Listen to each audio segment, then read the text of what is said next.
किसी भी पल कार्यालय का निरीक्षण करने और कर का हिसाब देखने आ सकते हैं। सम्राट कोई सवाल करे तो भूल नहीं होनी चाहिए, इसलिए मैं जो पूछूं उसे ध्यान से सुनकर उसका उत्तर देना। जी आर्य। राज्य के बाहर से आने वाले माल पर कितना कर? मूल्य का 5वां हिस्सा आर्य। फूल, फल, साग, कंदमूल, बीज, सूखी मछली और मांस पर कितना कर? मूल्य का 6वां हिस्सा आर्य। मोटे और महीन रेशमी कपड़े, कीमखाब, सूती कवच, हड़ताल, हिंगुल, लोहा, गेरू, चंदन, अगर, पीपल, मादक बीजों से निकाला गया द्रव्य, सुरा, हाथी दांत, मृगचर्म, रेशमी धागे, बिछौना, ओढ़ना, अन्य रेशमी वस्त्र, भेड़ और बकरी की ऊन के बने कपड़ों पर कितना कर? मूल्य का 15वां हिस्सा आर्य। कर के प्रकार 3 महामात्र। कौन से? अपने राज्य में उत्पन्न वस्तुओं पर कर, राजधानी या नगर के भीतर उत्पन्न वस्तुओं पर कर, विदेश से आने वाली वस्तुओं पर कर। राज्य के बाहर से आने वाले माल पर कितना कर? मूल्य का 5वां हिस्सा महामात्य। मामूली सूती कपड़ों, चौपाइयों, दुपाइयों, सूत, कपास, दवाई, लकड़ी, बांस, छाल, बैल आदि पशुओं के चमड़े, मिट्टी के बर्तन, अनाज, तेल, खारा नमक, मद्य और पके हुए अन्न पर कितना कर लिया जाता है? मूल्य का 20वां भाग महामात्र। बताओ, चीजों को बेचने के बारे में क्या नियम है? जो वस्तुएं जिस भूमि पर पैदा हुई हो उसे वहां नहीं बेचना चाहिए। क्यों? ताकि बेचने वाले को हाट बाजार में उसका उचित मूल्य मिल सके और राज्य को कर मिले। सम्राट, फल फूल के ही बगीचों में फल फूल बेचने वालों को कितना दंड देना चाहिए? 54 पण सम्राट। खेतों में पैदा हुए शाक भाजी कंदमूल को खेतों में ही बेचने खरीदने वालों को कितना दंड? 52 पण सम्राट। अनाज के खेतों में ही अनाज खरीदने वालों को कितना दंड? 53 पण सम्राट। राजा के खेत में खरीदने बेचने वालों को कितना दंड? राजभूमि में खरीदने वाले को 1 और बेचने वाले को 1.5 पर दंड। सम्राट, तौल और माप के अध्यक्ष को चाहिए कि वो हर चौथे महीने तुला, बाट, द्रोण आदि की जांच परख करें। जो व्यापारी तय समय पर जांच ना करवाए उसे 27.25 पण दंड देना चाहिए।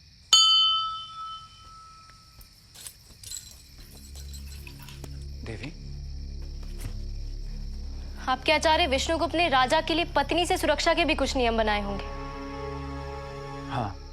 क्या है वे नियम? राजा किसी बूढ़ी विश्वस्त परिचारिका के साथ महारानी से मिले, अकेला किसी रानी से ना मिले। और राजा मुंडी जटी और इसी प्रकार के अन्य धूर्त और बाहर के दासियों से रानियों को ना मिलने थे। रानी के रिश्तेदार भी उसे प्रसव व बीमारी के अलावा ना मिलने पाए। 80 वर्ष के पुरुष और 50 वर्ष की बूढ़ी स्त्रियां माता पिता की तरह रानियों के हित चिंतन में लगी रहें। और अंतःपुर के बूढ़े, वृद्ध और नपुंसक पुरुष रानियों के चरित्र का ध्यान रखें और उन्हें राजा के हित की कामना में लगाएं। और यदि पत्नी स्वयं राजा से मिलने चली आए तो? कुछ लिखा है आपके आचार्य ने? पता नहीं, देखता हूं। मेरी एक बात ध्यान रखिएगा सम्राट, मैं राजवंश के लिए कोई खेत नहीं हूं जो सिंहासन के लिए सिर्फ एक उत्तराधिकारी को जन्म दूं। मैं आपकी अर्धांगिनी हूं। सुख दुख में आपके साथ रहूंगी, पर स्त्री के अधिकार के लिए लड़ूंगी। यदि आपने मेरे पिता की हत्या की है तो आपको उस अपराध का फल मिले। देवी, बस आज से आपका और मेरा युद्ध खत्म। मुझे अभय दीजिए कि मैं सदैव अपने पति और अपने राजा को उसके कर्तव्य याद दिलाती रहूं, चाहे फिर वो उसे अप्रिय है क्यों ना।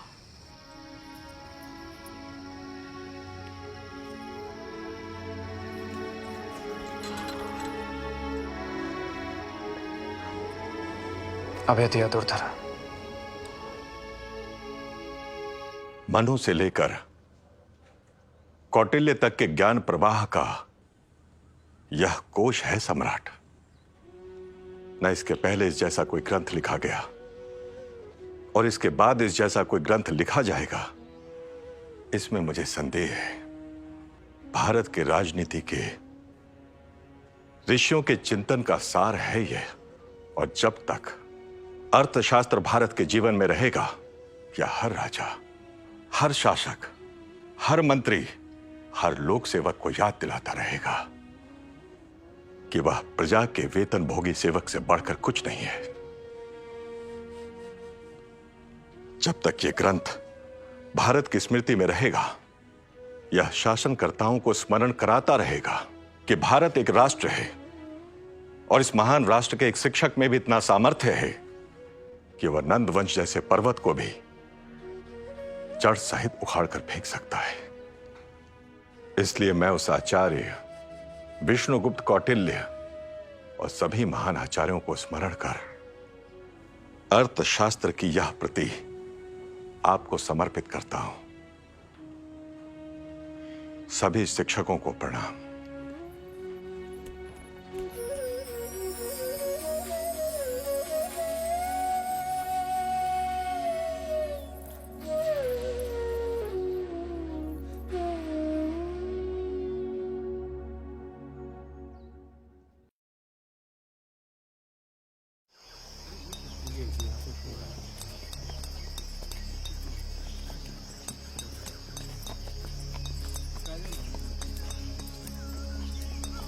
क्या हो रहा है राजू? प्रियदर्शी सम्राट अशोक के आदेश से धर्मलेख पत्थर में खोदा जा रहा है। सुना है पहले भी सम्राट ऐसे धर्मलेख खुदवा चुके हैं। क्या संदेश दिया है सम्राट ने? अभिषेक के 8 वर्ष बाद देवताओं के प्रिय प्रियदर्शी राजा ने कलिंग पर विजय की। वहां 1.5 लाख व्यक्तियों का देश निकाला हुआ। 1 लाख मारे गए और इससे कई गुना मरे। इसके बाद अब जबकि कलिंग जीत लिया गया है, देवताओं के प्रिय का धर्मानुशासन, धर्म प्रेम और धर्मोपदेश तीव्र हो गया है। कलिंग जीतने पर देवताओं के प्रिय को पश्चाताप हुआ है, क्योंकि जब किसी अविजित देश की विजय की जाती है तो लोगों की हत्या, मृत्यु और देश निकाला होता है, जिससे देवताओं के प्रिय को बड़ा दुख और खेद हुआ है। जैसे कोई अपने बच्चे को किसी चतुर्धाय को सौंपकर आश्वस्त हो जाता है और सोचता है कि चतुर्धाय मेरे बच्चे को ठीक तरह से रखेगी, इसी तरह मैंने जनपद जनों के हित और सुख के लिए राजुक बनाए हैं।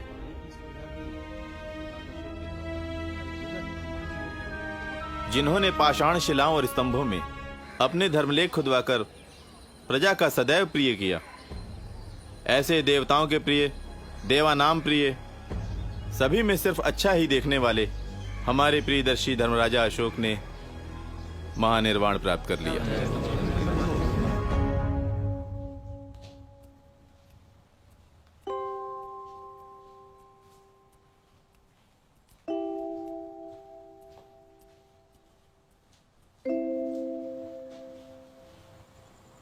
अग्रामात्य सभी जा चुके हैं। अब क्या आ गया है? सम्राट के धर्म लेखों की प्रतिलिपि कोई ले आए। मैं उसे आखिरी बार सुनना चाहूंगा।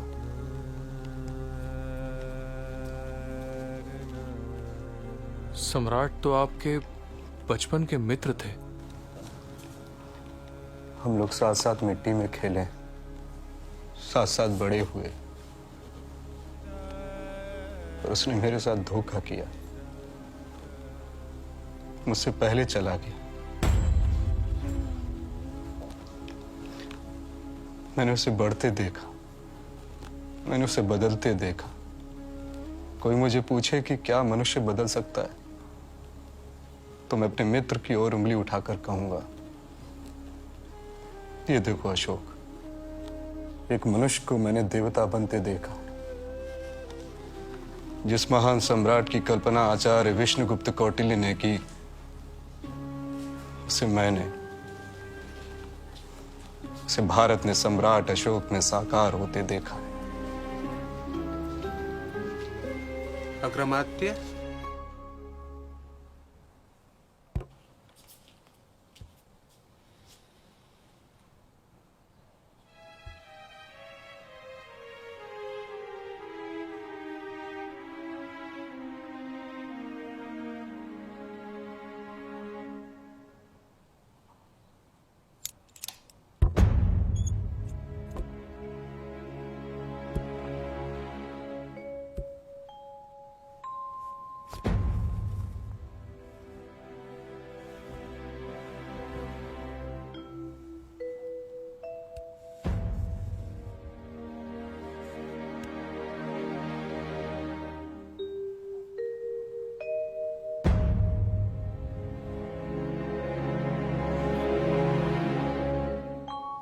जैसे तथागत बुद्ध की शिक्षा उनकी धर्म काया है, वैसे ही पत्थर की शिलाओं और स्तंभों पर खुदे ये आलेख अशोक की धर्म काया है।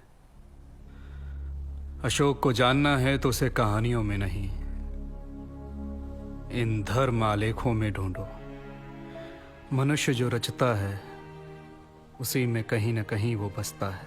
शुक्र को शुक्र नीति में, बृहस्पति को बृहस्पति नीति में, भीष्म को शांति पर्व में, कौटिल्य को अर्थशास्त्र में और अशोक को उसके धर्म आलेखों में ढूंढोगे तो शायद उनसे मुलाकात हो जाएगी। अब मेरी बूढ़ी आंखें धुंधला गई हैं, कोई मेरे लिए पढ़ेगा।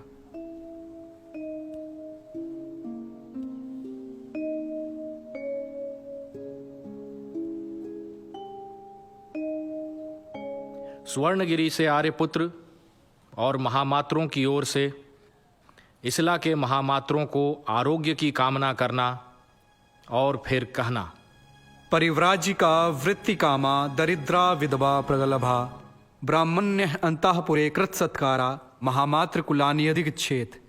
महामात्र या महामात्य? कौटिल्य ने जहां महामात्र लिखा है उसे मैं कैसे बदलूं? दोनों का अर्थ एक ही है ना? हाँ आर्यपुत्र। आर्यपुत्र? यह आर्यपुत्र कौन है? तुम्हारे लिए मैं अशोक हूं राधे। जानता हूं, पर आदत बनी रहनी चाहिए ना। आप बैठे रहिए राधा गुप्त, अग्रमात्य अभी तक नहीं आए। चलो पीछे बैठो। बड़े भाई, आज मैं आगे ही बैठूंगा। जिसकी हिम्मत हो मुझे पीछे बिठाकर दिखा दे। युवराज सुसीम से तुम ऐसे कैसे बात कर सकते हो अशोक? सारे शिष्टाचार क्या मेरे लिए बने हैं? आर्यपुत्र, अगली बार ये गलती ना करना, नहीं तो हाथ ही नहीं रहेगा। प्रणाम अग्रमात्य। सभी मनुष्य मेरी प्रजा हैं। जिस तरह मैं चाहता हूं कि मेरे बच्चे इहलोक और परलोक में सभी तरह के हित और सुख प्राप्त करें, उसी तरह सभी मनुष्यों के बारे में मेरी इच्छा है। खेती के लिए उपयोगी भूमि लगान पर जिस भी किसान के नाम पर की गई हो, उसके मर जाने के बाद राजा को क्या करना चाहिए? ऐसे में राजा को अधिकार है कि वो उस भूमि को मृतक किसान के पुत्र या उत्तराधिकारी को दे या ना दे। लेकिन किसी ऊसर या बंजर जमीन को किसी किसान ने अपनी मेहनत से खेती के लायक बनाया हो तो राजा उसे कभी वापस ना ले। ऐसी जमीन पर किसानों को पूरा अधिकार होना चाहिए। खेती करने की शर्त पर जमीन ले, पर उसमें खेती ना करे तो उससे उसका हर्जाना वसूल करना चाहिए। राजा को चाहिए कि वह अन्न, बीज, बैल, धन आदि देकर किसानों की सहायता करता रहे, और किसानों को भी चाहिए कि वह फसल कट जाने पर सुविधानुसार धीरे धीरे उधार ली गई वस्तुओं को राजा को वापस कर दें। समझ में आया? हाँ। किसानों की स्वास्थ्य वृद्धि और बीमारी में इलाज के लिए राजा किसानों को सीमित धन देता रहे, ताकि किसान अधिक से अधिक फसल उगाकर राजकोष को बढ़ाएं। लेकिन इस प्रकार की सहायता से यदि राजकोष को हानि पहुंचे तो राजा उसे बंद कर दे। ऐसा क्यों अशोक? क्योंकि राजकोष कम हो जाने पर राजा नगर और जनपद निवासियों को कर के लिए सताने लगता है। तो फिर राजा को क्या करना चाहिए? राजकोष की आय के अनुसार राजा स्वास्थ्य सुधार पर खर्च करता रहे। यदि जनपद निवासी उस खर्च को चुका दे तो राजा पिता के समान उन पर अनुग्रह करे। कौटिल्य के इस कथन का अर्थ क्या है अशोक? राजा को अपनी प्रजा से पिता के समान व्यवहार करना चाहिए। निवृत्त परिहारान पितेवानु गृह्णीयात्। आग, बाढ़, बीमारी, अकाल, चूहों का उत्पात, व्याघ्र जैसे हिंसक पशुओं का उत्पात, सांप और राक्षस का भय उपस्थित होने पर राजा दुखी प्रजा की इस प्रकार रक्षा करे जैसे पिता अपनी संतानों की करता है। सर्वत्र चोपतान पितेवानु गृह्णीयात्। योग योग। सम्राट बिंदुसार, तुम सबकी स्वयं परीक्षा लेंगे।